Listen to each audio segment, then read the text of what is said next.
And the China issue is not going away because China has infiltrated international organizations all over the world. Okay, they've now infiltrated 4 of the largest international organizations on earth. No other country has come to dominate even more than one of them. And so China's made a big effort this way. One of the organizations that China has taken over is the World Health Organization.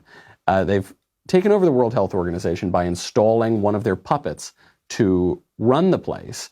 And that puppet is now paying off because that puppet is accusing, not so implicitly, Donald Trump of causing more body bags in the coronavirus pandemic. And he's saying that if you at all raise any political questions about the World Health Organization, you too are going to be culpable for more death. Please don't politicize this virus. It exploits the differences you have at the national level.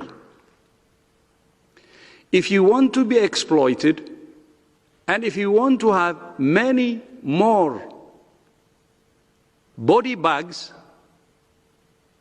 then you do it. If you don't want many more body bags, then you refrain from politicizing it. It's like playing with fire.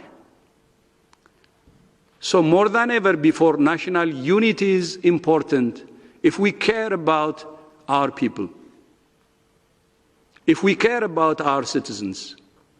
Please, unity at national level. No using COVID for political punches. And then second, honest solidarity at global level. And honest leadership from the US and China. We shouldn't waste time pointing fingers. You know, it's very convenient that the people responsible for this pandemic are the ones encouraging us not to point fingers. It's very convenient that China, which caused the pandemic entirely, if China had acted just 3 weeks earlier, studies show 95% of the spread would not have happened. If they'd acted even 1 week earlier, 66% of the spread would not have happened. China, solely responsible for this, they don't want us to point fingers. The World Health Organization, which is now a mouthpiece for China, they don't want us to point fingers. Come on, we need honest leadership from the U.S. and China too, but really the U.S., they're being so dishonest. Most important thing to understand this statement from the World Health Organization director is that that punk is a propagandist for the Chinese Communist Party. Okay, his name is Tedros Adhanom Ghebreyesus. I'm totally mispronouncing that, but whatever. He's the World Health Organization Director General. China worked tirelessly behind the scenes, to quote news reports at the time, to have that guy installed. That guy worked, before he went to the WHO, he worked in the government of the Marxist Ethiopian People's Revolutionary Democratic Front. That regime was a notorious regime, notorious for torture, repression, and stealing elections. And while this man was the health minister over there, he was responsible for covering up 3 cholera outbreaks.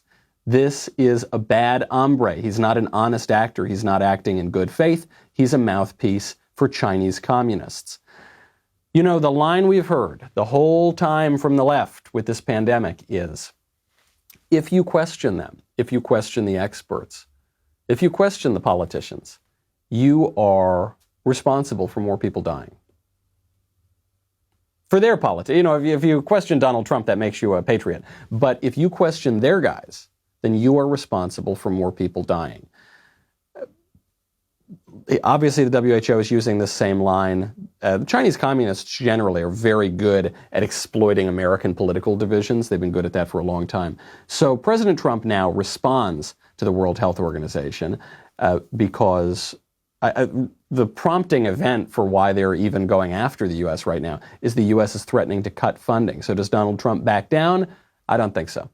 The head of the World Health Organization today warned against politicizing. I agree with that. And he said that consequence of this politicization could actually create more body bags. It's a pretty vivid image. I mean, what do you believe the consequences of the U.S. pulling out its funding of the WHO? Well, I think when you say more body bags, I think we would have done, and he would have been much better serving the people that he's supposed to serve if they gave a correct analysis. I mean, everything was, I said, China-centric. Everything was going to be fine, no human to human, keep the borders open. He wanted me to keep the borders open. I closed the borders despite him, and that was a hard decision to make at the time.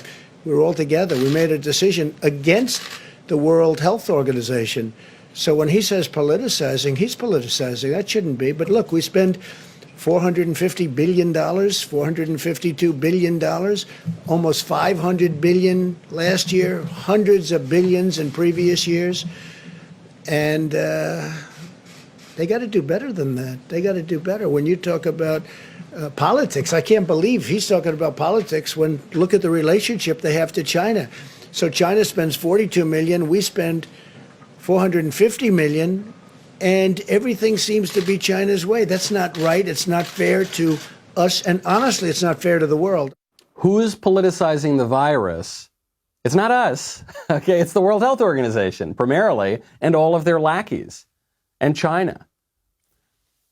The World Health Organization didn't lift a finger to stop this pandemic until February, okay? We knew that this was in China now as early as October, but WHO didn't do that. Then when the WHO acted, do you know what they did?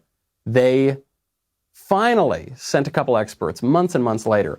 And then their biggest campaign was to get people to stop calling it the Chinese coronavirus. Their biggest campaign was not a medical campaign to stop the pandemic. It was a PR campaign for China. And now WHO says don't politicize the virus. They're accusing Trump of filling up body bags because he would have the audacity to question our vaunted Marxist leaders at the WHO and in China. I don't think so, okay? This is the perfect time to be criticizing the WHO, and it's a perfect time to defund them as well.